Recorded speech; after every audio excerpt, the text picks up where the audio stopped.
Madame, messieurs, bonsoir. Alors, nous avons été assez, je dirais, assez décisifs, on va dire, assez déterminés, malgré le contexte sanitaire, de faire quelque chose pour la démocratie, de contribuer à aider nos concitoyens à avoir une meilleure opinion de l'offre politique. Et donc, nous sommes sur le plateau aujourd'hui, le plateau du village africain de Fribourg. Et le village africain de Fribourg veut mobiliser les Africains à voter davantage que lors des précédentes élections. C'est ça le but. Et donc, pour voter, il faut savoir qu'est-ce qu'on offre, quelles sont les idées en présence, les forces en présence. Et donc, j'espère qu'il y aura un avant et un après, parce que là, on a vraiment mis le paquet malgré le contexte économique. Tous les partis ici présents, et je dirais même tous les partis à Fribourg ont participé à cette dynamique, à cette initiative. Ils ont aussi pris les risques d'être là avec nous, n'est-ce pas? Et pour que la démocratie avance. Pour que la démocratie n'avance pas sans les Africains. Ils sont venus à nous, ils sont venus pour notre audience. Et donc, applaudissons-nous pour être déjà présents ici.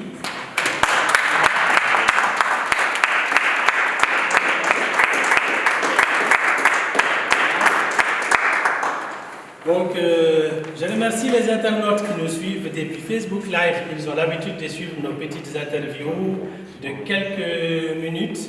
Et là, c'est un autre niveau. Je vais vite présenter les candidats.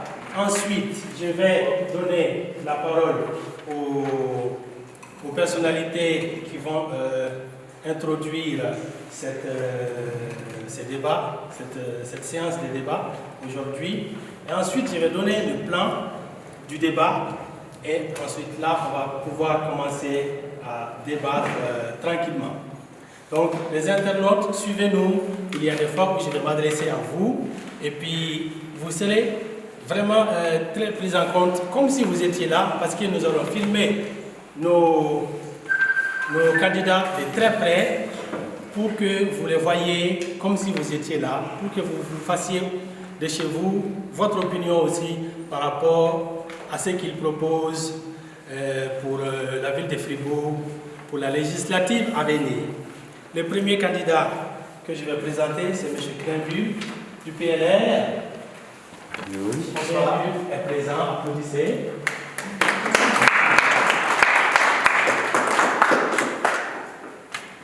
Monsieur Laurent Dietrich, du PDC Le Centre. Exact.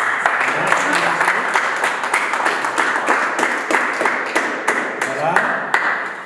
M. David Papo, de l'UDC.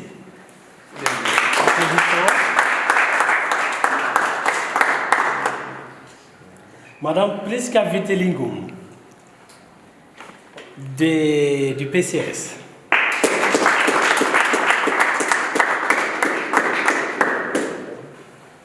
Monsieur Elias Moussa, du PS.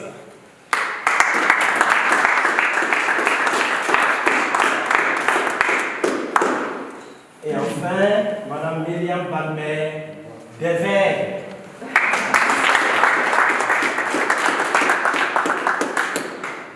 Excellent.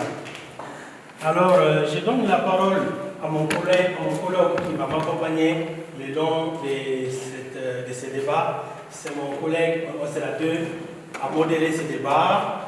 Je vous présente Jean-Luc Ilunga.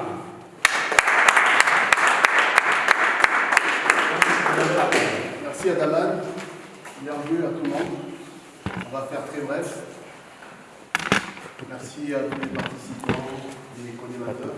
Je pense avoir des bons débats très épiques pour que vous incitiez la communauté africaine à se mobiliser lors de prochaines élections à venir. Vous avez que 2 semaines pour mouiller le maillot. J'espère que déjà ici vous aurez accumulé quelques voix. Je vais tout de suite appeler Madame Régine qui va prendre la parole. C'est la présidente de l'association AMAF, les Amis d'Afrique, qui est une institution aujourd'hui qui a plus d'une dizaine d'années, qui fait du bon travail. 20 ans. On était dans le temps. Elle va prendre la parole pour le mot d'accueil. Elle a travaillé toute la journée. Vous allez lui être un peu tolérant pour la voix, la fatigue. Elle a déjà accumulé toute la journée. Elle est là déjà très tôt le matin. Mais elle a fait quand même cet enthousiasme de venir accueillir les participants à ces débats. Et sans plus tarder, Madame Régine, vous pouvez rejoindre le public. Je ne sais pas qui vous êtes. Merci. Chers intervenants, chers publics et les représentants des différentes associations ici présents, on n'a pas assez de monde parce qu'on sait pourquoi. Mais ce n'est pas la quantité qui compte, mais c'est la qualité. Soyez les bienvenus. Au nom de la MAF, qui est l'association que j'ai fondée il y a 20 ans, en tant que présidente et directrice, nous avons l'honneur de vous accueillir dans nos locaux. Durant les 20 ans de notre existence, nous avons fait beaucoup de conférences, beaucoup de colloques, beaucoup de soirées, mais on n'a jamais fait une soirée politique qui ressemblait à la soirée d'aujourd'hui, qui regroupe les 6 partis politiques qui font la vie de notre canton, et pourquoi pas de la nation, parce que vous êtes représentés partout. Bienvenue. Nous avons toujours ciblé nos rencontres ou nos conférences sur la cohabitation commune, ou comment vaincre la peur de l'inconnu, ou encore comment vivre ensemble, comment agir ensemble, comment promouvoir la cohésion sociale, ou alors même comment prévenir la lutte contre le racisme. En tant que membre de la Commission cantonale pour l'intégration des migrants et vice-présidente, sachez que ce projet, j'y ai aidé, on l'a fait ensemble, et aujourd'hui, pour moi, je trouve que c'est une réussite que l'association Village africain de Fribourg, je félicite d'abord Adaman pour vraiment son engagement, puisse organiser et surtout à regrouper les 6 partis en une soirée. En MAF, en 2007, je me rappelle le 3 mars 2007, nous avons organisé un colloque à l'université de Fribourg sur la participation des migrants dans l'arène politique suisse. Et malheureusement, ce projet est fini et mort-né. On n'en a plus parlé. Et pourtant, c'était soutenu par la Confédération. On a sorti le préfet actuel. Grâce à ça, on a voté. On va vous voter, ça c'est sûr. Mais est-il que là, c'est une soirée spéciale que nous vivons de vous écouter, de vous entendre et cela va permettre non seulement à non, ici aujourd'hui c'est des Africains, mais les migrants, il n'y a pas que des Africains, comme je le dis toujours, on a des Italiens, on a des Espagnols qui ont immigré, on a aussi d'autres personnes qui viennent d'ailleurs, qui s'intéressent à la politique, mais qui n'ont jamais eu l'occasion. Mais cette fois, nous avons cette occasion, avec un permis C, si on a vécu 5 ans dans une commune, on a le droit non seulement de voter, mais aussi d'être élu. Et c'est comme ça qu'on a encouragé les gens. Et j'espère que cette soirée, ceux qui sont en train de les suivre, je sais qu'il y a beaucoup de gens qui m'ont dit ils vont les suivre en ligne. Ça va aussi nous permettre de faire passer le message aux sans-voix ou aux personnes analphabètes encore, ou alors à certains qui sont encore qui ne sont pas attentifs, qu'on doit appartenir à la Suisse et que le droit de vote que nous avons, on doit toujours aller de l'avant et surtout profiter de ces droits.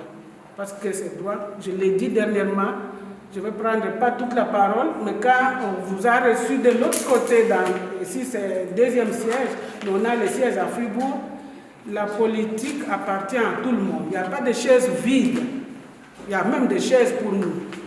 Maintenant c'est le moment, on va briser cette peur de l'inconnu et on va occuper la place. Bienvenue à tout le monde, partageons ce moment ensemble et profitons surtout de ce que nos intervenants vont nous dire par rapport à leur programme qui pourra nous aider aussi à voir à quel parti on peut s'adhérer dès aujourd'hui. Je vous remercie.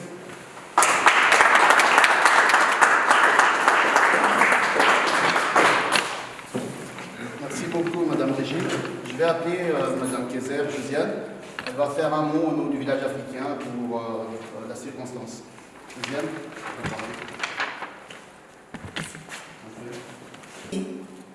on a besoin de toi et ta voix compte. Nous faisons tout ceci avec engagement, avec force, pour que tu te sentes partie pris, pour que tu te sentes partie prenante du changement que nous voulons pour notre société, pour notre ville, pour notre communauté. Vivre ensemble, c'est créer ensemble et construire ensemble. À toi de jouer. Le 7 mars, va voter. Merci.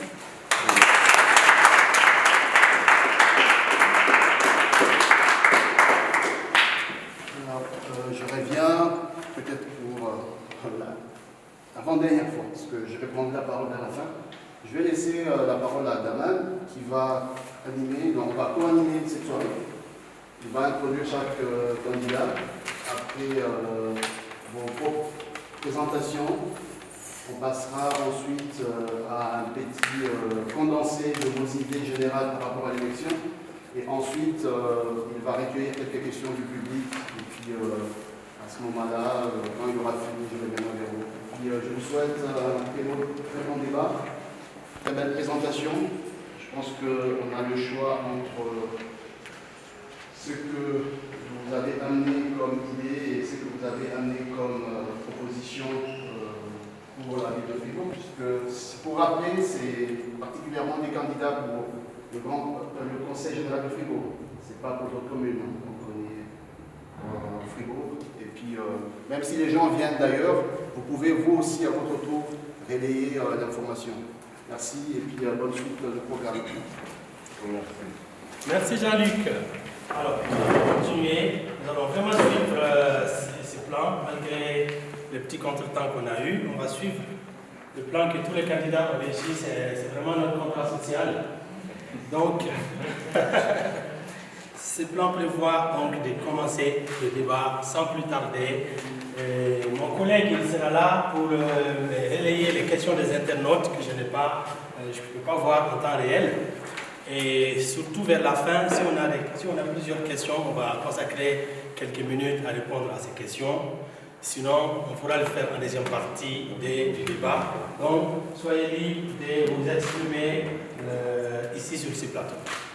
Nous allons commencer avec donc, la présentation des débatteurs.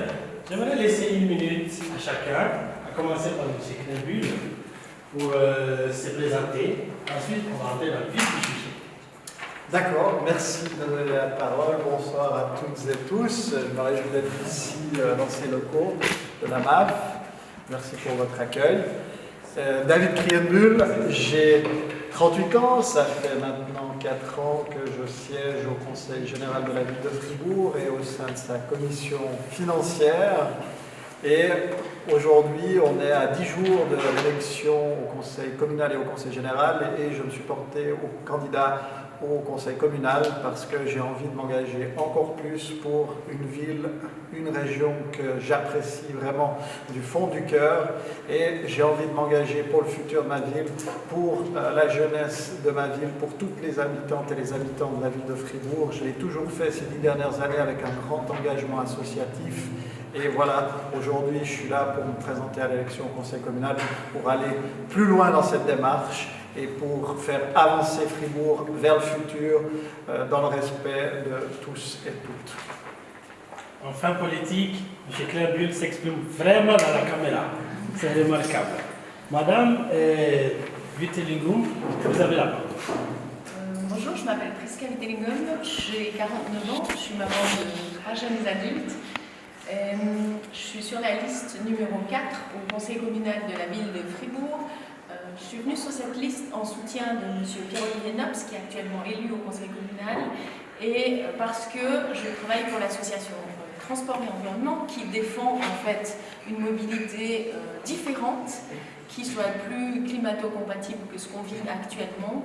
Et nous estimons que la continuité au service de la mobilité, au niveau de la direction de la mobilité, avec la réélection de M. Pierre-Olivier Nopes, serait en fait la meilleure des choses pour avancer rapidement dans la direction que nous souhaitons, parce que c'est important pour nous de rappeler que les enjeux climatiques ne peuvent pas attendre.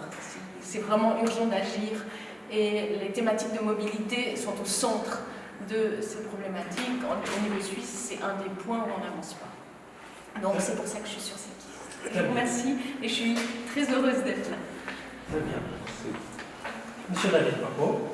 Alors, bonsoir, je m'appelle David Papo, j'ai 39 ans, ça fait 5 ans que je siège au Conseil général, j'ai déjà été candidat au Conseil communal il y a 5 ans, je suis avocat de profession. Avant mes études de droit, j'ai fait de l'économie et de l'informatique, donc je suis aussi économiste et informaticien. Et les gens me connaissent plutôt par le parcours que j'ai eu en judo. J'ai été pendant une quinzaine d'années sportif d'élite. C'était mon travail. Je faisais des études à côté. Je défends des idées politiques de droite, c'est-à-dire une gestion des finances. Je pense que dans le contexte actuel, avec les problèmes rencontrés au niveau sanitaire, ça cause des problèmes économiques. Et je pense qu'il faut veiller au plus près à la dépense ou à moins de dépenses. Voilà, je vous remercie. Super.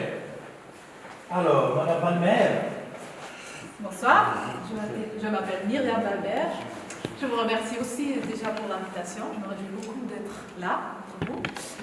J'ai 38 ans, j'ai 2 enfants de 2 et 4 ans, très petites. Je suis géographe de formation. Je viens d'un autre coin de Suisse, en fait, je suis d'origine de Bâle. J'ai déjà fait un peu de politique là-bas, et ici à Fribourg, je suis depuis 3 ans, environ 2 ans, députée au Grand Conseil, ça veut dire engagée au niveau cantonal. Je suis membre des Verts sur la liste 7, les Verts et les Vertes. On a changé notre nom en langue inclusive, comme ça c'est clair que les femmes ont la même place que les hommes dans notre parti. Et puis les Verts et les Vertes, comme vous le savez, nous nous engageons pour une politique d'écologie sociale. Ça veut dire prendre en considération l'écologie, améliorer la situation, les problèmes d'écologie, mais en prendre aussi en considération les problèmes sociaux. Très bien, on est les 15 ans. Monsieur Laurent Rich. Bonsoir, grand merci de ma part aussi pour l'accueil. C'est un plaisir d'être présent. parmi vous. Ça fait très plaisir aussi d'entendre que vous vous mobilisez pour que les gens qui sont permissés ici depuis 5 ans puissent s'exprimer. C'est assez inédit en fait au niveau communal que les personnes qui ne sont pas de nationalité puissent s'exprimer, participer à la cité. Vous êtes dans notre cité, donc c'est normal que vous puissiez y participer. J'ai pour ma part 48 ans, je suis économiste de formation, j'ai travaillé au CFF et puis à Swisscom.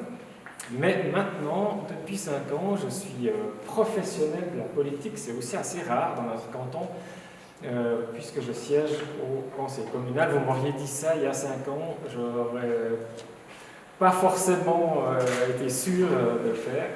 Mais toujours dit que c'est vraiment très passionnant. Je représente la liste 1, le PDC Le Centre, qui vient de changer de nom. Ça se passe d'une manière un petit peu différente selon les cantons actuellement. Mais ici, on se dit encore PDC Le Centre. Et puis, le grand avantage dans ce parti, qui est donc un parti du centre, c'est qu'on peut parler de tout. On parle autant de transport que de vie de quartier, que de culture, tourisme, économie ou alors encore des finances. Donc c'est un excellent parti en fait pour pouvoir avoir un grand débat d'idées sans être forcément d'accord. On ne doit pas être toujours d'accord, mais chez nous on fait le débat. Et je me réjouis de le faire avec vous ce soir. Merci. Monsieur Elias Moussa. Bonsoir tout le monde, donc je m'appelle Elias Moussa. Je suis en fait le fruit de l'intégration, si j'ose dire, vu que mon père a immigré dans les années 80 depuis l'Éthiopie, ici en Suisse. J'ai jamais quitté Fribourg, c'est peut-être un avantage, peut-être un désavantage, qui sait. En tout cas, c'est une ville qui me tient beaucoup à cœur. J'ai grandi, j'ai fait toutes mes études. Aujourd'hui, je travaille ici en tant qu'avocat. À part ça, ça fait 10 ans maintenant que je siège au Conseil général de la ville, donc au Parlement, en tant que conseiller général de la liste socialiste. Et également depuis 5 ans en tant que député avec Myriam Balmer et Laurent Dietrich également au Grand Conseil du canton.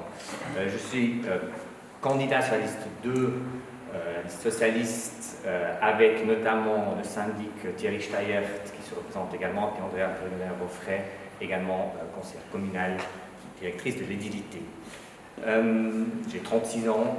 Et puis, comme déjà dit, je connais assez bien la ville. Je suis aussi très actif au niveau associatif, que ce soit en tant que président de l'association Ensengard ou président de l'association ESAD, Éthio-Suisse, Association pour le développement. À part ça, pour en fait, les idées politiques du Parti socialiste, vous l'avez déjà dans le nom du parti. C'est un parti qui se veut solidaire et s'engage notamment pour la cohésion sociale qui va également nous occuper plus tard dans ce débat. Je me réjouis beaucoup de débattre avec toutes les personnes présentes ici. Super. Beaucoup de candidats sortants au conseil communal, donc pas que au conseil général, mais d'abord au conseil communal. Nos candidats sont aussi, pour le rappeler à vos collègues, candidats au conseil communal, pas au conseil général. Et surtout au conseil communal parce que c'est l'exécutif de la commune, de la ville de Fribourg. Maintenant, on va parler des bilans du parti, des candidats. Et cette fois, essayons de ne pas dépasser 1 minute. Moi, je vais faire un signe de la main pour que l'on puisse aborder notre sujet, qu'on puisse vraiment avoir des échanges assez dynamiques. Monsieur Clermont, quel est votre bilan au conseil communal de la ville de Fribourg? Alors, personnellement, je ne siège pas encore au conseil communal, donc je ne vais pas pouvoir faire un bilan propre du conseil communal en mon nom. Par contre, ce que je peux dire sur la dernière législature par rapport à l'activité qui a été faite au niveau du conseil communal, ça a été vraiment, et on le regrette, au PLR de la liste 3, une législature d'études. On a dépensé 8 millions en études et aujourd'hui, 5 ans après, on se retrouve avec finalement, on se pose un peu la question, qu'est-ce qui a changé à Fribourg? On a toujours cette vieille marquise quand on sort de la gare de Fribourg, donc, qui est très visible pour tout un chacun. Et nous, on a vraiment envie de pousser Fribourg à l'action, donc d'aller plus rapidement, d'aller mieux, et pour avoir justement, avec les commerçants, avec les artisans, avec les habitants, les commerçants, et tout ça pour développer la ville, pour que la ville soit attractive, pour attirer vraiment tout le monde en ville pour vraiment être une ville dynamique, vivante et une ville qui va de l'avant. D'accord. Alors, maintenant, on va plutôt parler à Mme Telgoum. Quel est le bilan du PCS? Je sais que vous avez un conseiller communal, monsieur Vox. Exactement. Donc, par rapport à son bilan, moi je trouve que globalement, je ne suis pas tout à fait d'accord avec M. Créambule, je trouve que globalement l'équipe au pouvoir a fait du bon travail. Bon, il fait bon vivre à Fribourg. Je suis d'accord que les projets d'urbanisme sont partout en Suisse relativement longs à se mettre en œuvre. Mais d'un autre côté, si je me concentre sur le bilan de M. Pierre-Olivier, au niveau social, il a fait aussi également beaucoup. Notamment, il est aux directions de la police, où il a vraiment favorisé que la police collabore avec les associations, avec les habitants pour des programmes de prévention, de sensibilisation. Nous avons, en tant qu'ATE, d'ailleurs collaboré avec la police et les associations de quartier. C'est extrêmement intéressant. La collaboration avec la police cantonale fonctionne aussi beaucoup mieux. Il y a eu des contrôles de vitesse et de bruit en ville. Il y a le service des sports qui a pu être réorganisé, qui est beaucoup plus dynamique et efficace pour aller dans une direction où vraiment c'est la promotion du sport populaire, de la santé et de l'intégration, ce qui nous semble vraiment central et extrêmement important. Et puis, ça a été en fait une suite de ce qu'avait développé M. Steigerta. Donc, on peut se féliciter de ce côté-là. Super, très bien. Alors, le PDC est-il le conseil communal? L'UDC, pardon. Je suis UDC. Alors, l'UDC n'a pas de conseillers communaux actuellement. Espérons que ça change à la prochaine législature. Alors, pour ma part, je tire un bilan mitigé, plutôt mauvais de cette législature. Je vais d'abord relever ce qu'il y a de positif. Alors, je trouve que c'est très bien. On a investi dans les infrastructures scolaires. On a notamment fait l'inauguration d'un bâtiment à la Vignetta, à l'école de la Vignetta. Il y a aussi un geste pour le climat qu'il faut pousser encore un peu, mais ils ont mis, ça faisait longtemps que le groupe UDC demandait qu'on mette des panneaux photovoltaïques sur les bâtiments communaux. Ça a enfin été fait. On a eu une baisse d'impôts, ce qui est aussi très bien. Ça permet de rectifier le tir par rapport à ce qui s'était passé précédemment. Mais malheureusement, ce n'est pas suffisant. Ça fait longtemps que les citoyens attendent une piscine. Il faudrait voir aussi pour qu'il y ait une meilleure utilisation des deniers publics, parce que beaucoup d'argent est selon moi gaspillé. Il y a encore des progrès à faire dans le bilinguisme, dans la mobilité, avec toutes ces suppressions de places de parc. D'accord. Ouais. Merci beaucoup. Alors, les Verts ne sont pas encore représentés au conseil communal non plus. On espère que ça changera dans 10 jours.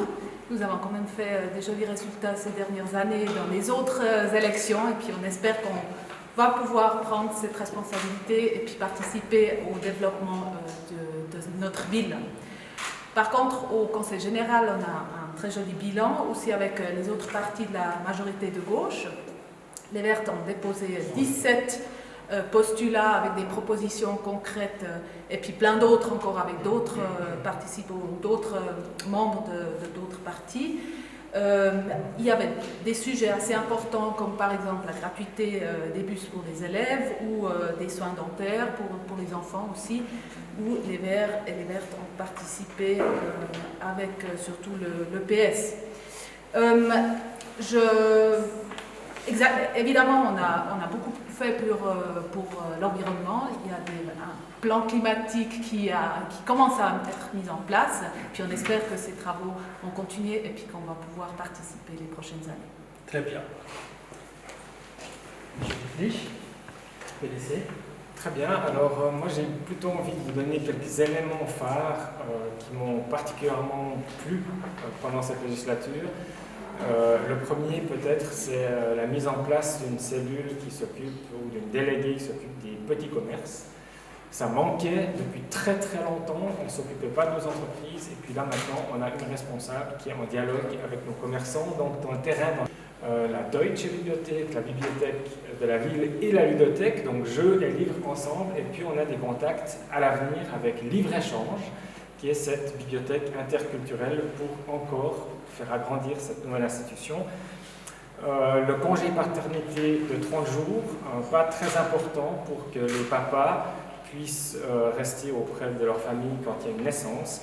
Et puis 2 projet Chéri, c'est la Saint-Nicolas avec l'extension à 3 jours, avec une journée pour les familles, et puis Blue Factory avec tout un programme culturel. Ce qui a peut-être manqué, la piscine, on l'a déjà dit, ça fait 15 ans qu'on en parle, cette opposition constante entre les voitures et les vélos, et puis le plan d'aménagement qui n'est pas encore fait. D'accord. Monsieur aussi. Bon, avec 2 sièges sur 5 au conseil communal et 30 sièges sur 80 au conseil général, vous pouvez vous imaginer que le Parti socialiste a grandement contribué aux différents éléments qui vient d'être évoqués d'ailleurs par les différents intervenants. Souvent et heureusement grâce à une très très bonne collaboration avec les partenaires de la DVR et également du PCS.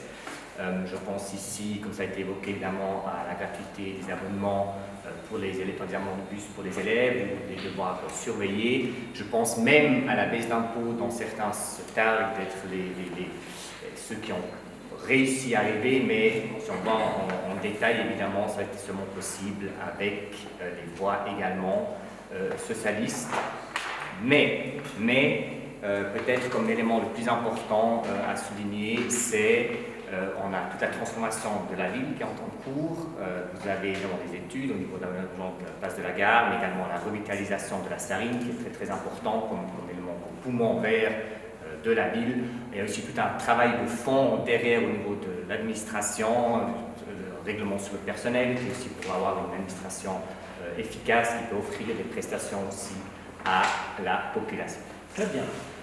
Je me souviens qu'il y a quand même plusieurs partis ici. Je ne pense pas que les bilans des uns des autres fassent unanimité. Si quelqu'un veut prendre parole, vous levez la main. Alors, oui. Alors, moi, j'aimerais juste peut-être revenir, je rebondis sur ce que mon collègue M. Moussa vient de dire par rapport à la baisse d'impôts.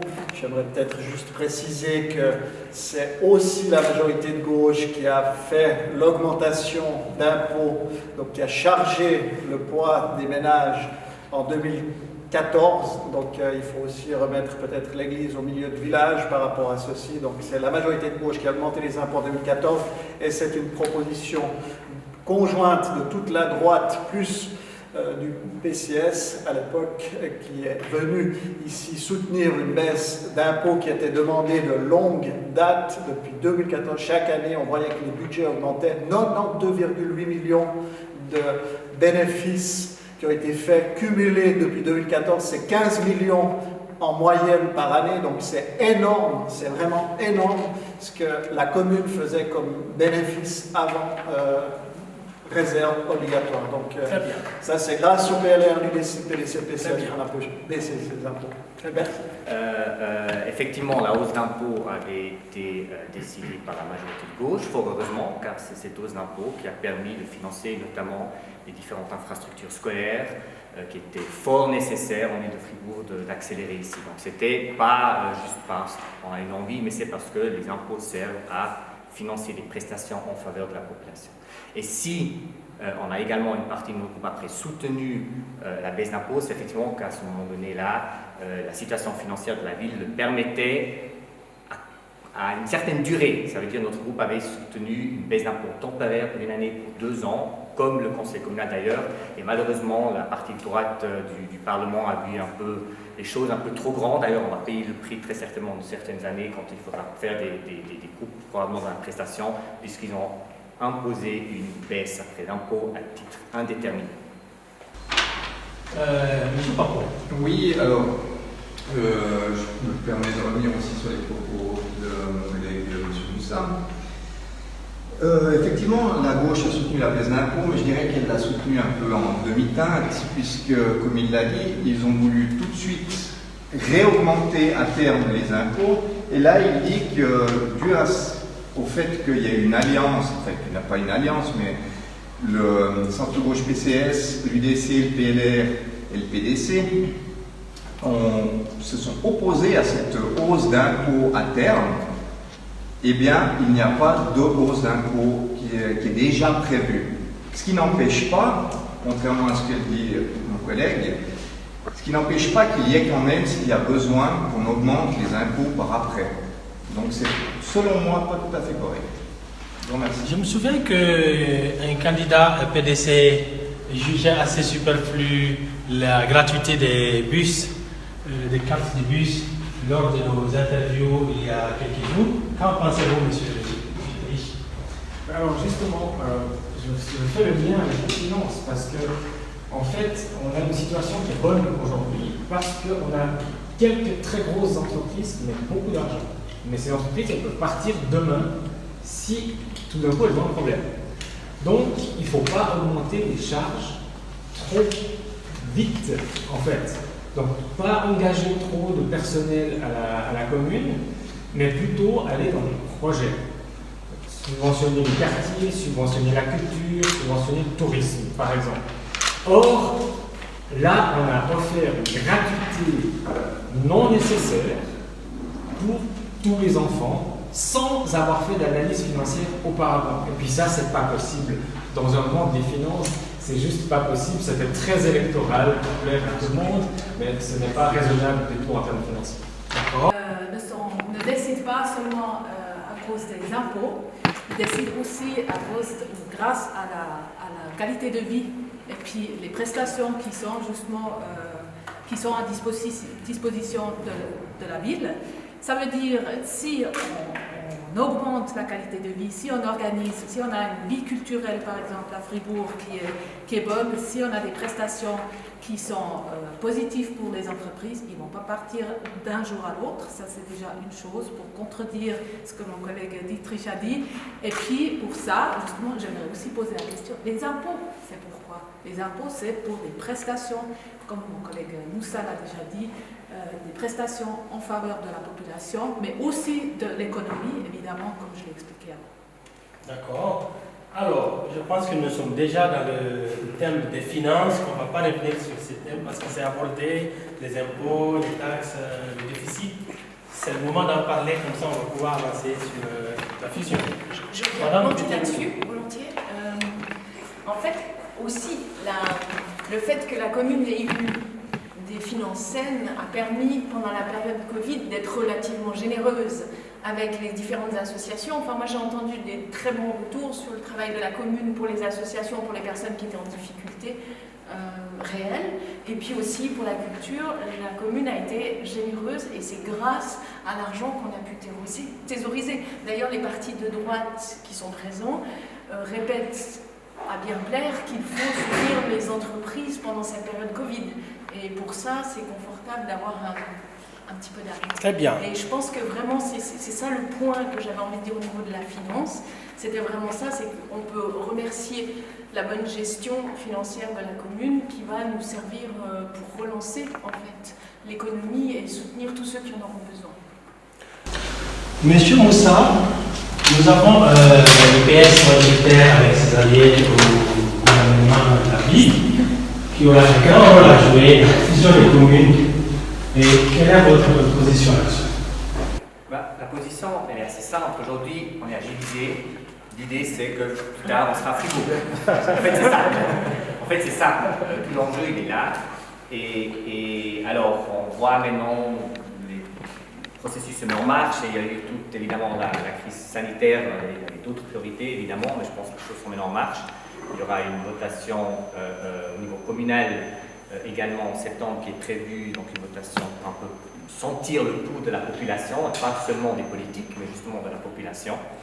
À titre personnel, l'UPS, évidemment, on a aussi là le syndic qui a aussi un rôle clé à jouer en soutien à la fusion.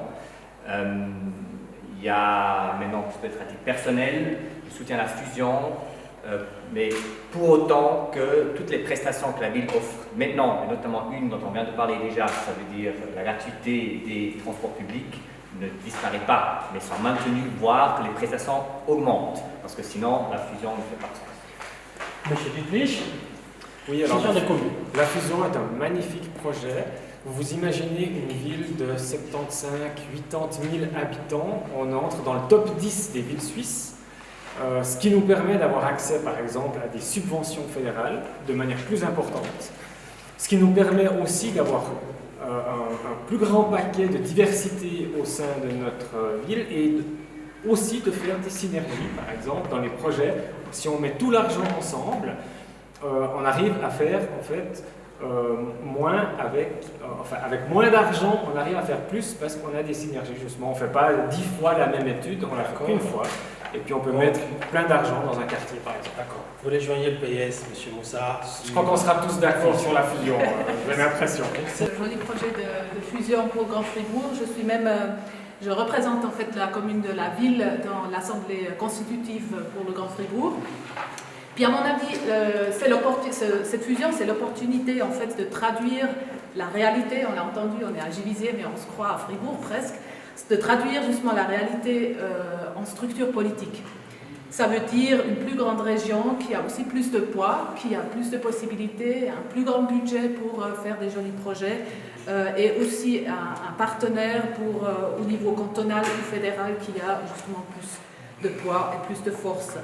Le défi, à mon avis, c'est de justement maintenir aussi les identités locales des communes actuelles avec leurs associations, leurs activités, leurs clubs de sport, etc. Et de quand même créer un sens, une identité en fait de la région, de cette nouvelle commune où on veut avancer ensemble. Voilà. Très bien. Pour ce qui est de l'engouement, je rejoins mes collègues. Je suis fortement pour cette fusion. D'ailleurs, je suis élu à l'Assemblée constitutive, qui est, comme ma collègue Madame Ladmer, qui a pour charge de mettre en place le projet.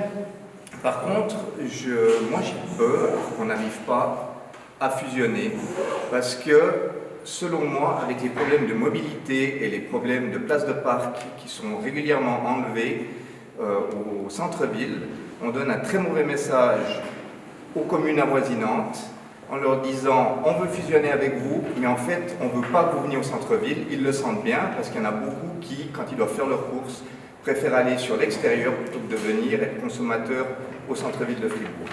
Et par cet indice, j'ai peur que ça fasse que je vois, j'anticipe un peu une fin à la fusion un peu qui n'est pas désirée. Voilà, je vous remercie. D'accord. Est-ce que la clé de répartition des voix au niveau de la nouvelle entité pose problème aussi? Alors, effectivement, je pense que la ville de Fribourg, au niveau population, sera majoritaire, mais il y a un compromis qui a été fait de façon à ce qu'elle ne soit ni majoritaire au conseil communal ni au conseil général. C'est encore en discussion, il y a encore le projet qui est en train d'être élaboré. Je suis justement au comité politique qui parle de ça. Mais c'est le compromis qui a été trouvé en écoutant les membres des autres communes qui ne veulent pas totalement perdre leur autonomie. C'est en discutant, est-ce que c'est bien, est-ce que c'est pas bien, c'est un compromis. D'accord. Madame Viteligoum. Je rebondis volontiers sur ce que vient de dire M. Papo. Je pense qu'il y a un énorme défi quand même à cette fusion qu'on oublie de nommer. On est tellement enthousiaste pour la faire, moi je suis aussi favorable à la fusion, mais il faut que les différentes communes renoncent à leur position de départ. Et je pense que les problématiques sont plus liées à des clés de répartition de rôle dans les différentes structures qui seront en place, le conseil communal ou le conseil général et les impôts, que les places de stationnement en ville de Fribourg. À mon avis, c'est plus ça qu'il faudra dépasser pour faire une fusion qui fait sens. Et puis, c'est quand même une opportunité de créer vraiment un ensemble cohérent, mais pour ça, ça doit être basé sur le territoire et construit autour des quartiers et des rues. Et puis, moi, c'est là que j'ai peur, en fait. Je me dis, si on part trop sur une fusion politique à tout prix, on risque d'oublier le territoire. D'accord. Monsieur Crébu, PLR.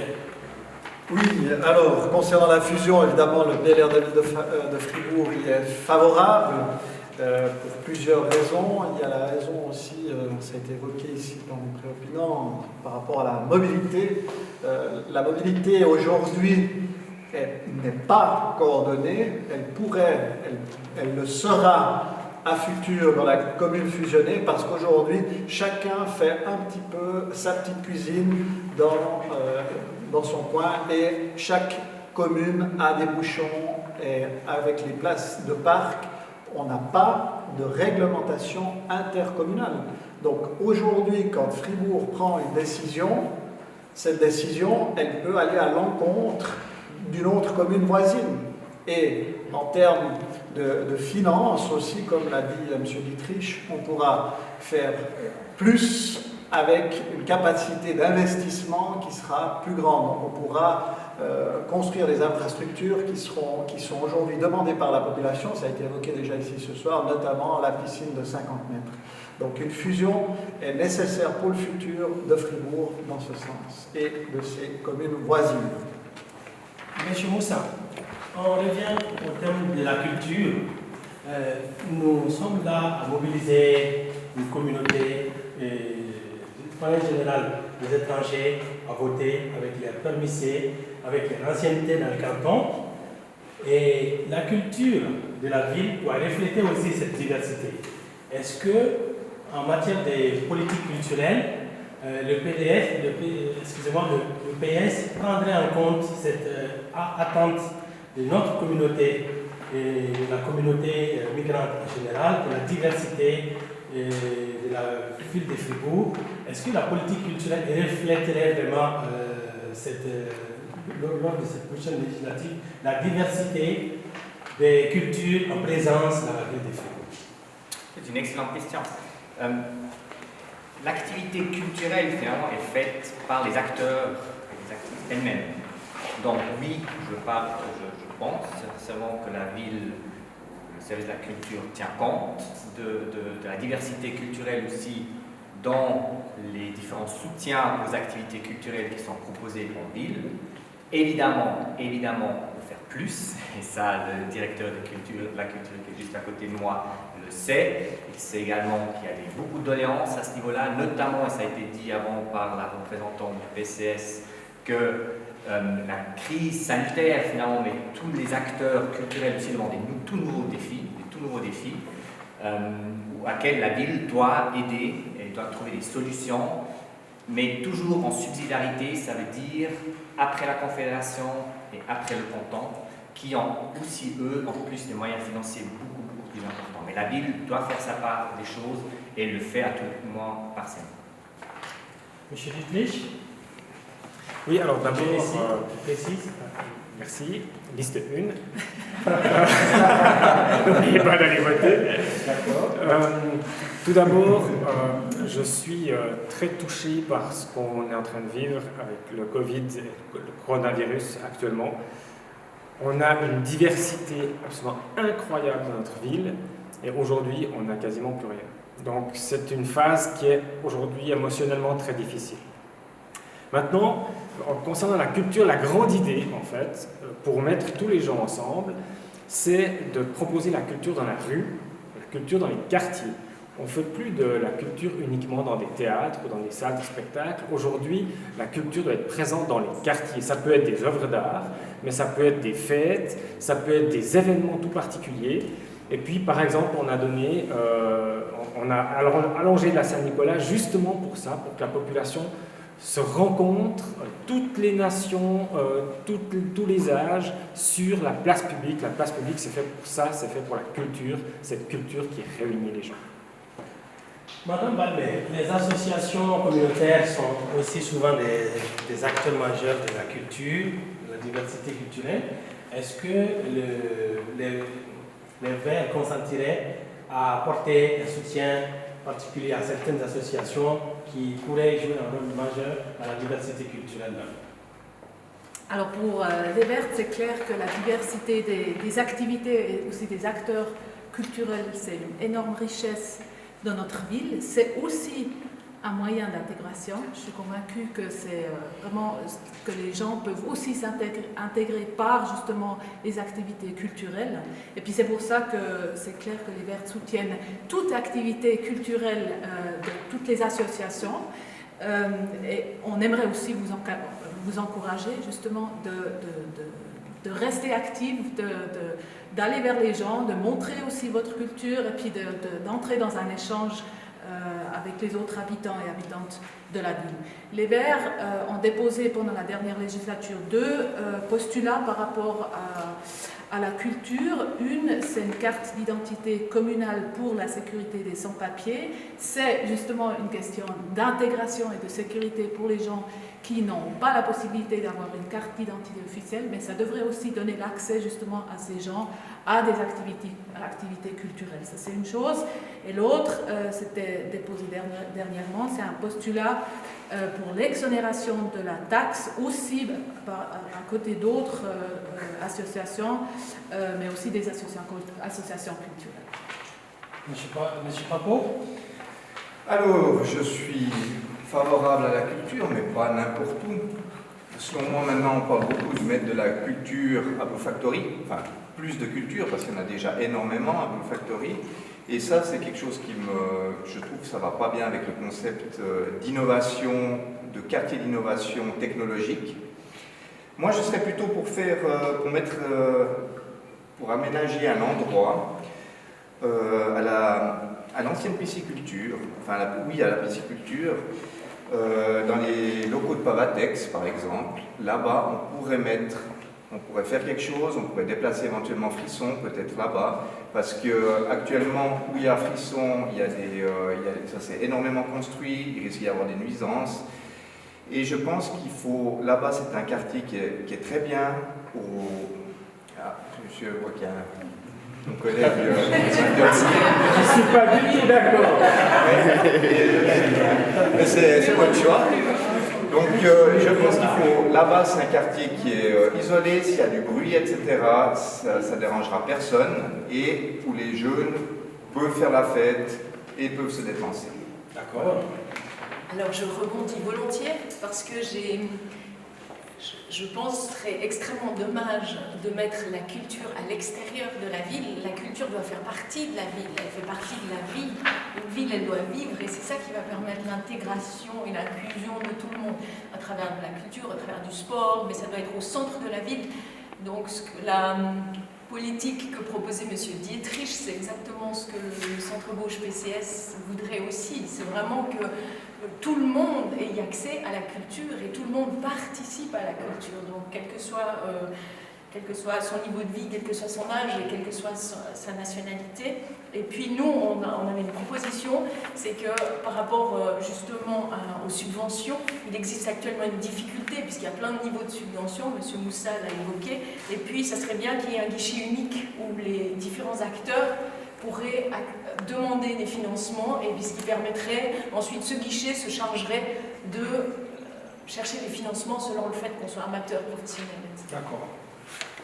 Monsieur Clémule, oui, merci de me donner la parole sur ce thème important qu'est la culture. Donc à Fribourg, ça a été évoqué ici par plusieurs de mes opinants. Fribourg est une ville très riche et très variée au niveau culturel. Actuellement, effectivement, c'est très compliqué en raison de cette satanée crise du coronavirus. Mais si on prend le budget au niveau des comptes de la ville de Fribourg, on s'aperçoit que la ville de Fribourg ne fait pas rien pour la culture en termes financiers. Si on prend les chiffres du budget 2021 par rapport au compte 2019, on a augmenté de plus de 20% la dotation au niveau de la culture. Donc c'est un effort important qui est fait par la ville. Et puis cette année, on aura un événement, on l'espère, un événement phare qui sera organisé en ville de Fribourg, qui seront les Schubertiades le 4-5 septembre. Donc on espère vraiment que la crise sanitaire va pouvoir s'atténuer et s'estomper. Et puis je rebondis aussi sur les propos de Madame Balmer, qui a évoqué donc une proposition qui a été co-signée par les différents partis. Donc on a pu rassembler une certaine majorité au sein du Conseil général pour faire baisser absolument la taxe d'enquêtement sur les manifestations sociales, culturelles, sportives, etc., touristiques. Donc ça, c'est très important pour le dynamisme de la ville parce qu'un organisateur de manifestation à Fribourg, aujourd'hui, s'il organise sur plusieurs jours, sur une semaine, une manifestation, sa charge de taxe d'empiètement peut arriver jusqu'à 25% du budget d'une manifestation. Vous trouvez ça normal?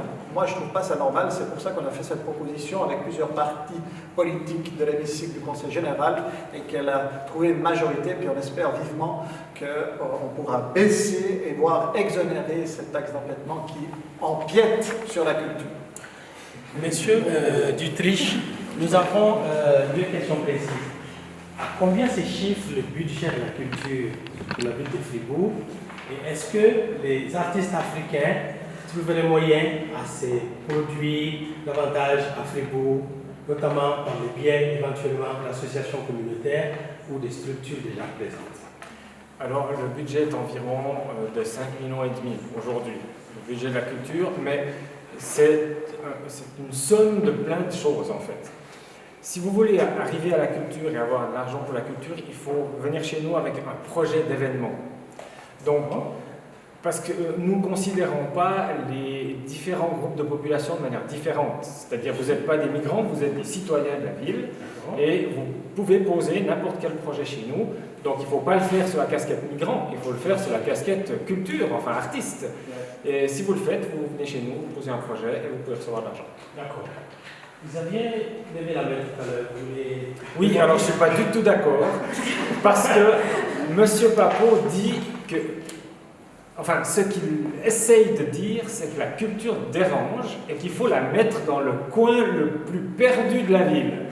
C'est l'inverse qu'il faut faire. Évidemment, la culture, c'est le lien qui nous unit, tous et toutes. Donc, il faut que ça soit au centre de la cité, non pas en bas, dans une vallée sombre, obscure, qui a au demeurant un petit festival qui est une perle, le COPEC, en plein hiver, un des seuls festivals d'hiver. Je vous conseille d'aller le voir, mais surtout pas la culture dans une boîte, surtout pas.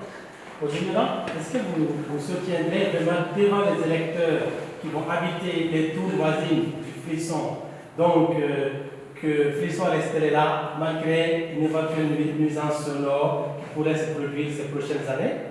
Oui. Alors Frisson cherche des solutions eux-mêmes, ils sont propriétaires de bâtiments. Déjà, il y a beaucoup de négociations avec Frisson, il y a beaucoup de négociations avec les riverains, mais ça fait aussi partie d'être dans une ville. Enfin, dans une ville, ça veut dire qu'on a des transports, on a des voitures, on a des vélos, on a aussi des concerts. Donc il faut savoir quand on vient en ville qu'on peut bénéficier de tout ça, ce qu'on n'a pas forcément en campagne. Enfin, on a une offre culturelle tellement riche parce qu'on est en ville. Ça peut avoir quelques nuisances aussi, effectivement. Absolument. Mais je vous sens. Oui, justement par rapport à Frisson, donc, effectivement, on n'a pas encore eu l'occasion de voir ce bon voisinage. Crise Covid et les cours à distance de l'université obligent, mais ce sera un défi, et Frisson, on est tout à fait conscient. Les solutions sont toujours en train de discuter, voire de rechercher, mais je souscris. Pas toujours, mais là, 100% à ce que vient de dire M. Dietrich.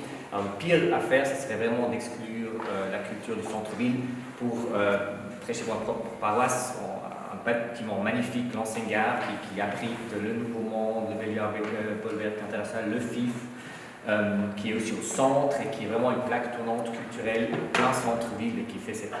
Très bien. Les familles se plaignent beaucoup du manque d'offres en matière de crèches, en matière d'activités extrascolaires, de places de jeux. Et c'est une demande qui est assez récurrente. Et qu'est-ce que vous répondez à cette problématique, M. Clément? Bon, tout d'abord, j'aimerais ici saluer le travail de notre conseillère communale Syndic Antoinette Devec, qui a augmenté le nombre d'accueils extrascolaires pour 141 places. Hein, c'est mieux que rien, hein, c'est déjà 141 places de plus, avec aussi une proposition que nous avions faite au niveau du Conseil général d'avoir des ouvertures élargies pendant les vacances scolaires, juillet-août, parce que là, pas tout le monde a la chance d'être professeur des écoles et d'avoir 2 mois de vacances, et puis les gens travaillent, donc il fallait donner là aussi plus de possibilités. On l'a fait, et on a augmenté au niveau des places de crèche de 63 places de crèche subventionnées. Donc le travail a été fait. Après, la problématique par rapport aux places de jeu que vous avez soulevées, donc là, c'est une place de jeu qui me revient toujours en tête, c'est la place de jeu du Domino, que j'aime beaucoup, qui est une place magnifique avec un grand plateau avec de l'herbe, où les jeunes font du football librement quand on le peut, hein, hors Covid. Donc ça, c'est une magnifique place. Et là, on a toujours eu une problématique qui a agacé les parents. Vraiment, c'est le gravier par terre qui salit les pantalons des jeunes enfants. Et puis ça, maintenant, enfin, je me suis battu chaque année au budget pour dire à Mme Burgulière, maintenant, il faut vraiment avancer sur ce projet. Et cette année, enfin, j'espère qu'on va avancer sur ce projet. Enlever ce satané gravier qui salit les pantalons des enfants, et puis mettre des jets d'eau. Comme ça, l'été, quand il fait beau, quand il fait chaud, eh bien, tout le monde est content, tout le monde peut aller se rafraîchir. D'accord. Madame Vitellingou. Alors, je pense que c'est un très bon résumé. Il faudrait des places supplémentaires. Ça a été augmenté à la dernière législature. Il faudrait augmenter. Il y a aussi une problématique pour les personnes qui ont des horaires non réguliers, qui, par exemple le personnel soignant, des choses comme ça. Il faudrait aussi régler ces problèmes-là. J'allais en parler justement. Et puis, par contre, je ne suis pas complètement d'accord. Moi, j'aime que les enfants se salissent, donc je préférerais le gravier. Mais ça, c'est un point. Puis, je profite de l'occasion parce que ce n'est pas thématisé. Moi, je suis extrêmement inquiète pour les seniors. Et j'aimerais vraiment parler de ça par rapport au Covid aussi. Voilà, ça, mais je pense qu'il faut encore faire un effort de ce côté-là. Concernant les places de jeu, évidemment, moi j'ai eu la chance de pouvoir jouer. Je viens du quartier de Beaumont où il y a d'énormes places. Et si on peut en faire, mais c'est difficile avec l'urbanisme, mais il faut aussi essayer de favoriser tout cela. D'accord, super. Madame Belma. Alors moi je suis, comme je l'ai dit avant dans ma présentation, concernée moi-même. J'ai 2 enfants de 2 et 4 ans. Et puis moi, je dois dire, moi-même, j'ai fait des bonnes expériences avec la crèche. On n'a jamais attendu longtemps sur la liste pour avoir une place, mais j'entends quand même souvent d'autres parents que c'est toujours le cas. Ça veut dire, c'est bien que l'offre a déjà été augmentée, mais je pense qu'on n'a pas encore fini. Pour justement une bonne conciliation entre famille et profession, il faut sûrement encore continuer sur ce chemin-là. Par exemple, je ne sais pas exactement comment c'est maintenant pendant les vacances, mais ça c'est sûrement aussi un sujet important pour les parents. Pour les places de jeu, je peux dire, moi j'habite le quartier d'Alt. J'étais un tout petit peu déçue quand la place de jeu était rénovée l'année passée et puis en fait était refait dans la même sorte comme il était avant, juste mise à norme. Après, j'ai discuté avec Madame la conseillère communale actuelle, Madame Bourgener, qui est responsable pour les places de jeu.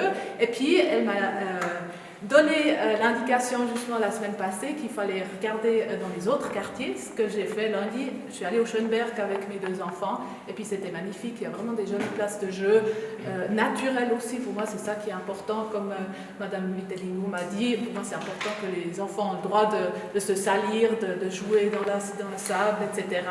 Et puis, je dois dire, au Schönberg, j'étais étonnée, c'est des jolies places de jeu. Monsieur Dietrich, qu'est-ce que vous répondez aux familles qui ont des horaires assez particuliers, justement, Madame Vitellingou en parlait tout à l'heure, des infirmières, des aides-soignantes, des chauffeurs de taxi, ou en fait des familles qui ont des horaires assez difficiles et dont l'offre en matière de garde n'est pas adaptée. Vous répondez quoi à cette problématique? Alors, on est toujours un petit peu en retard avec les places de crèche parce qu'on doit s'adapter. On ne veut pas non plus en construire 300, puis après il y en a 100 qui sont occupés, évidemment. Mais il y a un bel effort qui a été fait. Moi, en fait, je crois à la puissance de la place de village de chaque quartier.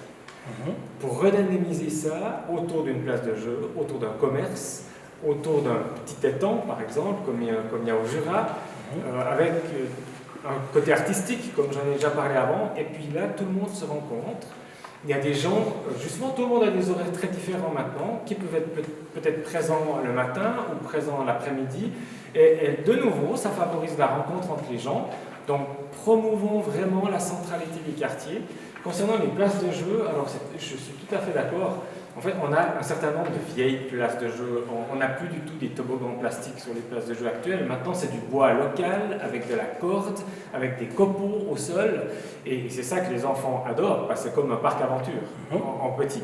Donc, je pense que là, il y a un gros effort encore à faire pour moderniser les places de jeu. D'accord. Monsieur Moussa, du PS. Bon, beaucoup de choses ont déjà été dites, donc je ne vais pas répéter. Mais j'aimerais bien mettre un peu en contexte, pour être assez cru.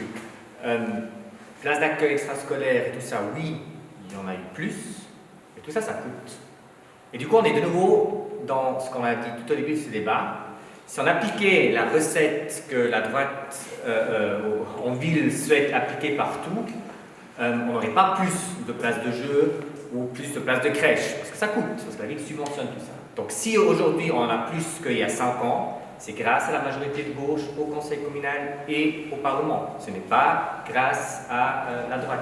Et si on veut augmenter les places, parce qu'il faut encore augmenter, alors il y a un progrès qui a été fait durant cette législature, ce qui est très clair, ça c'est la liste unique, une liste d'inscription unique où on peut s'inscrire pour avoir des places de crèche un peu partout en ville.